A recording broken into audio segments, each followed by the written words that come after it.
This is the W King Bluetooth speaker. So you can see it's a pretty typical speaker.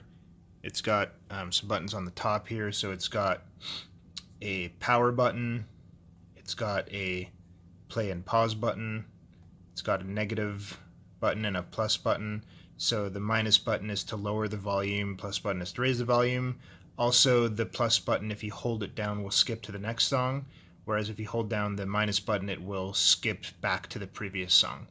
And then over here you've got, it's called an equalizer in the instruction manual, I think, but it's really just like a two-setting button where if you press it once, it seems to kind of change the sound characteristics so that it accentuates the voices in music, for example, and if you press it again, it then kind of de-emphasizes the voices and emphasizes the bass a little bit more. Other than that, so you see here, if you just press the power button briefly, these three LED lights will light up, and that shows the amount of charge that's left in the speaker's battery. So 3 means fully charged. Over here you have a little microphone, and then this button here you'll see in a second. So what you do to turn the speaker on is you hold down the power button for a few seconds, and then this blue button will turn on. Give it a few seconds, and that ding that you just heard was it connecting to my phone. And that's really all you do it once you've got it, once you've done the initial setup, is every time you turn it on, just wait a couple seconds and it will automatically connect to your device by Bluetooth. Just show a little bit of a tour of the speaker. So obviously here you have the little shoulder strap that it comes with, just to make it easier to carry or hang over your shoulder or whatever. Over here you have the front grille, and behind that you have the main speakers like the tweeters and the woofers, I believe.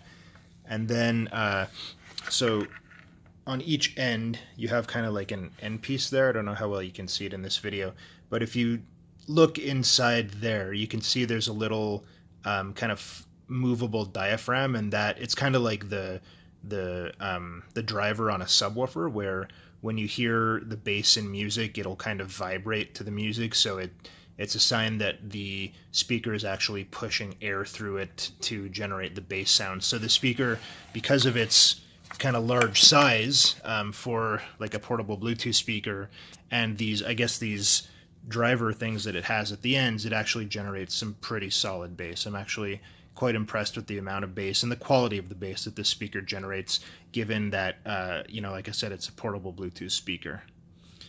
If you flip it around to the back here, you can see there's a little panel on the back that's covered by a little rubber door. You can just pry it open with your fingernail or whatever, and then inside there you have a micro USB port on the left, and that is for charging the speaker. You have an auxiliary in port over here. So if you wanted to connect your device to the speaker by a typical 3.5mm stereo cable, you can do that. And then over here you have a USB-A port, which is used. So what you would do is you would connect the USB cable to the speaker and say to your phone or some other device, and the speaker would actually charge the device. So the device would pull charge off of the battery in the speaker, and that would charge your phone or whatever other device you have plugged into it. Also, if you look at the bottom of the speaker, so we'll just turn it upside down, just a simple thing, but you've got a couple of kind of anti-slip pads that are attached to the bottom, and they're quite it's like kind of a very smooth plastic or silicone type kind of material, and it creates friction with a smooth surface like a glass table or something, or a wood table or something like that you might have the speaker sitting on, and it will help prevent the speaker from sliding around.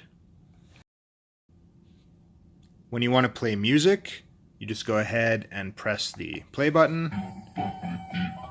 And this is just a sample or an example that I have. Pause it. Just press the play button again and it pauses it. So I didn't want to play the music for too long in case it signals any copyright protection, automation, or anything like that. That just gave you kind of a quick sample of the sound. Not sure how useful it is for assessing the quality of the sound because it's through the mic on my phone and then compressed in on Amazon Video and so on. But just to give you a little bit of a sense of what it's like.